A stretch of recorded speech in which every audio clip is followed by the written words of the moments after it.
What it do? What's the deal? What's good, y'all? This is Shane Kidd. We're back with part two of the Christian hip hop conversation. Rappers deserve to grow old. And so, in this part, me and B Plus kind of continue our discussion about legacy acts. What does that look like? Who may be potential legacy acts? And just even like how are older artists even getting heard nowadays and people coming back to them? And so, I hope you enjoy the conversation. Let's hear it. Yeah, that is the thing I've been trying to figure out. Is like, of course, in one sense, I feel like from what I do notice, in one sense of like where a lot of the market is for Christian artists is like it is there is a part of it that is the youth group driven space, Yeah. and so it's like, and so the thing is, of course, in that context, is like they're going to want the 1 2 3 jump music, and so in this case, it's 1 2 3 jump for Jesus music, and so Yep. Yep. I remember seeing again certain artists like Jaden Smith. It's like he really connects to this,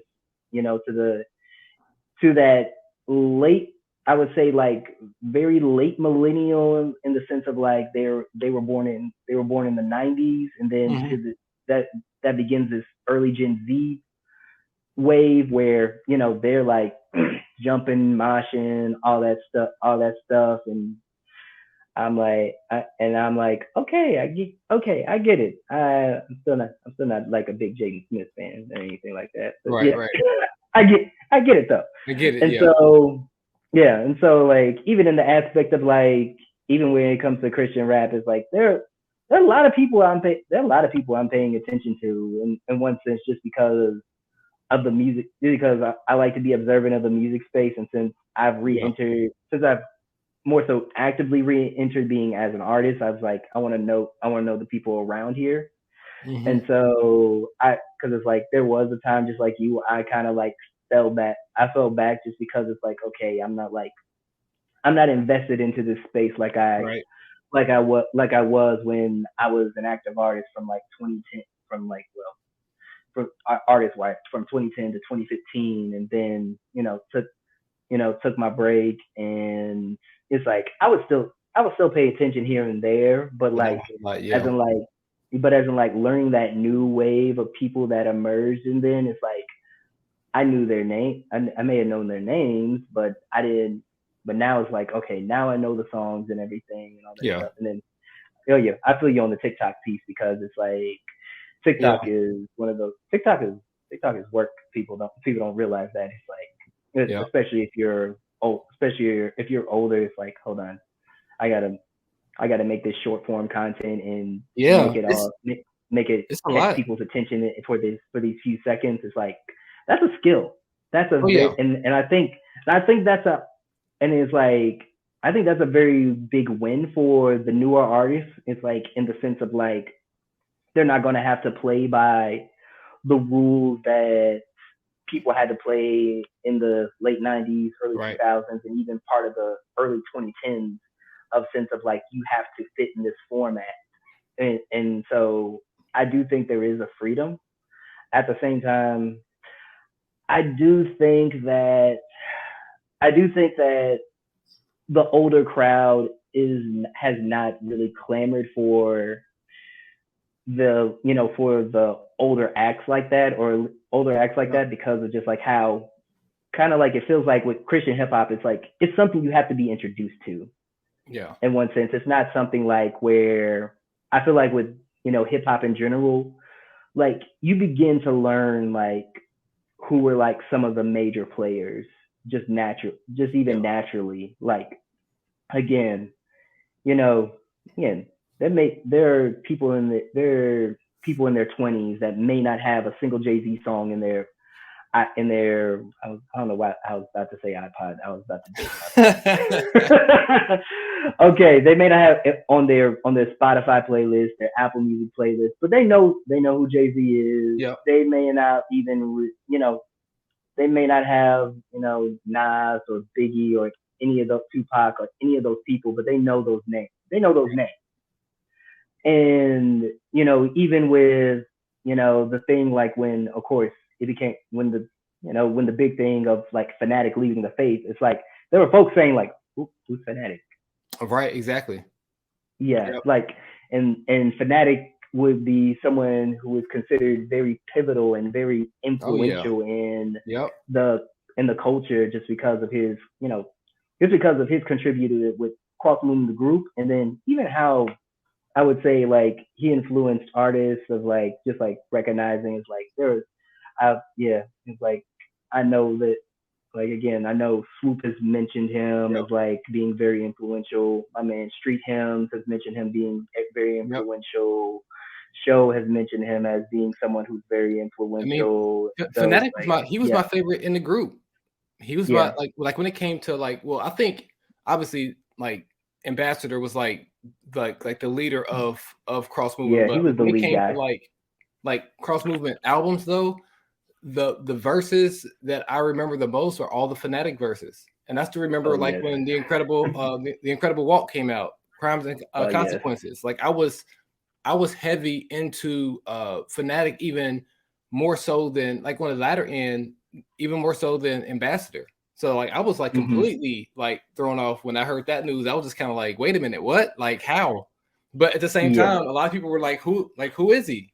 Like why is yeah. everybody so kind of shocked by this? And I was just like, you guys don't understand. Like that was the guy that really introduced to me just like the storytelling, the bars.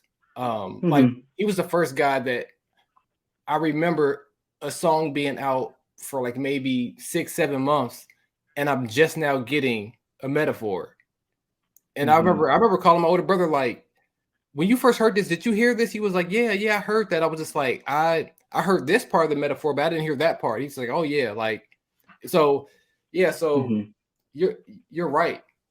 You're Yeah. absolutely right. The influence, but at the same time, people not knowing who that person is that has influenced some of their favorite rappers. Yeah. It's like, yeah, it's one of those things of like, yeah, and then even going back to the older, even older than Fanatic, you have your T-Bones, your Gospel Gangsters, your Yep. even, one group that I definitely don't hear enough people talk about is, let's see, SF, SFC, which is, they, where, you get Soup the Chemist and Right. all that from there. It's like, again, they were big in they were also a group big in the 90s. And so, Yep. and Freedom of Soul, which is where you get Peace 586, and later on Tunnel Rats, and that aspect of it. And it's like there's a big history that you know that doesn't go being told because a lot of people just don't know it in one sense.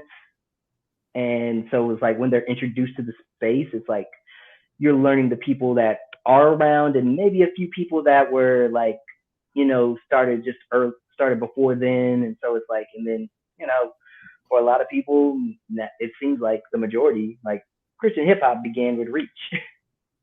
And I'm like, no, not at all.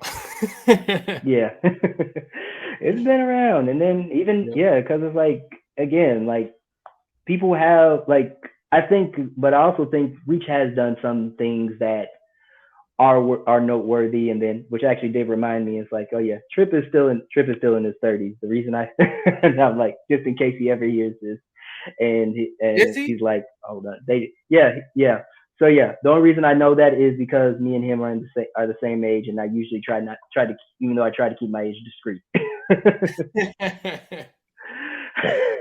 You know, we all age pretty well. Yeah, yeah, you're right. I feel like a lot of times Trip gets grouped into that older Hmm. group because he was a 16 Yeah, year old kid rapping with like yeah, the with like Lecrae and them when they were in college. So you sometimes you, yeah, or at least in my brain, he's a part of that original crew. And that original crew, yeah, like Lecrae's 43, T Dot is yeah. like, I don't want to put all the ages out there, but T Dot is older than Lecrae. Like I know, Snow I was know what you're talking about. Snow was in that group. So like Yeah, that was the yeah, original three. And Trip was like almost 10 years younger than all of them. yeah. So Yes, yeah. So yeah. Trip was Trip was young. I'm saying I don't know why I'm saying young when I'm the same age as him. yeah, right. But yeah, and so yeah,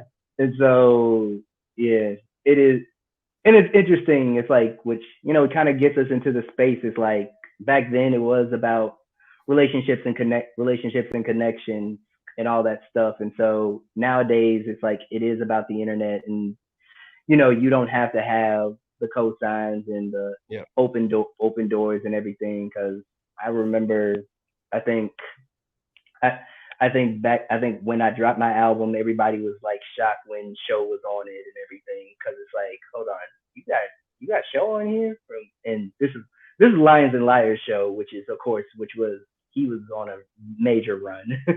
Right. And so at the same time, it's like, again, I was in that space, in that relationship, in those relationships and everything, just to, and so got the opportunity and all that stuff. But one thing I found that in that season, I found that beneficial. At the same time, I also recognize, like, as I grew as an artist, it's like, the person I was back then would not like the artist I am now. Kind of like how Armand talks about, in that verse he drops on Taylor's album. It's like, change about how he's changing a lot. It's like, Yeah. if the younger me saw me, it's like what they say I need to get discipled. Oh yeah, absolutely. Yeah.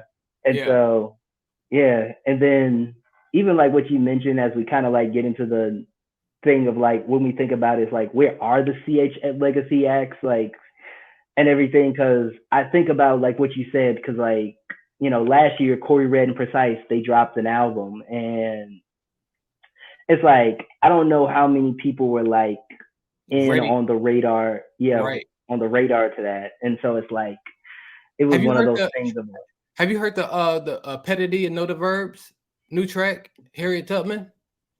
hold on, how do you know the Verbs got a joint? Oh my goodness. They have a group. That's what I'm talking. That's what I'm talking about. Yeah, They have a group. man. They have a group called Village. Hold on, let me look it up real quick. I think it's called. They have a new Oh song my called. god. They have a new song Oh my called Harriet god. Tubman. Yeah, because it's like, yes, because like the thing is, first of all, Verbs was always this kind of like, after a while he just became very inconspicuous in one Yeah. sense. So it's like, and I was a big Verbs fan back in the day. Oh yeah. I was like, yeah, I really liked him, and so it's like, yeah, I appreciate, and then I began to appreciate what Petty does. But the thing is, Petty is very South Florida, so it's like, that's Yeah. the other thing. Yeah. So Yeah. it's like, when you're saying like they have a group together, I'm like, what does this sound like? Name of the group is Village King, but you take the Oh, Village and it's KNG. There's no I in the King. okay, And okay, the yeah, song is called Harriet Tubman. And we yeah, got but this does get to, yeah. Yeah, but this does get to the point. It's like, it's like, because again, Verbs and Pedity, they were doing their things like in Yep. the 90s. And it's like, it's like they're very good artists, very good artists.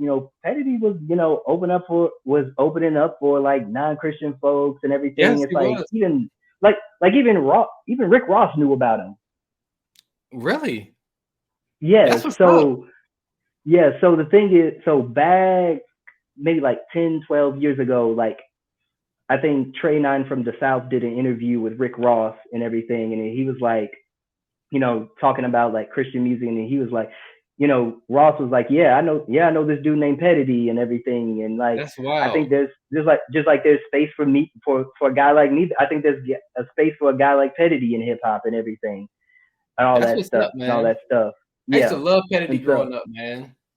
I used to love yeah. him growing up. I see, like, I'm like you. I loved all styles. I mean, I was from the Midwest. I'm from Cincinnati, and there was Mm-hmm. a lot of dope Christian hip hop going on in Cincinnati. My brother was a part of a record label there in Cincinnati called Forever in Christ Music. But they Mm-hmm. were really cool with like this is early K drama, like this Click Records K Oh, drama. yes. Yeah, so like Oh platinum tips man, way back when, like yes. D-Mob Shout out to D-Mob is K my Drama. godbrother. Like D-Mob and my brother were upstairs like rapping together and things like that. Like, so I got to see a lot of that sitting outside of studios and stuff like that. And like, so, but that was like my style. Like, that's what I enjoy. But at the same time, I like the East Coast because the cross movement. I like Mm-hmm. that almost South with Grits. They were like almost in the Mhm. South, but they had like their own style. Then you go deep South, you had Pedity, you had like Grape Tree. So I was literally, then I Mhm. enjoyed Tunnel Rats too. So I liked it all. I liked it all. Mhm. But like to your point, like, but where are some of those artists now? And that's why going to jump back to my last point that I made was, have those people grown out of like those fans, those people who like really enjoyed Corey Red and Precise and all the people that we just named, like where are those fans, and are those fans even still fans of hip hop in general, or have Mhm. they moved on? So I don't know. I don't know what the answer is.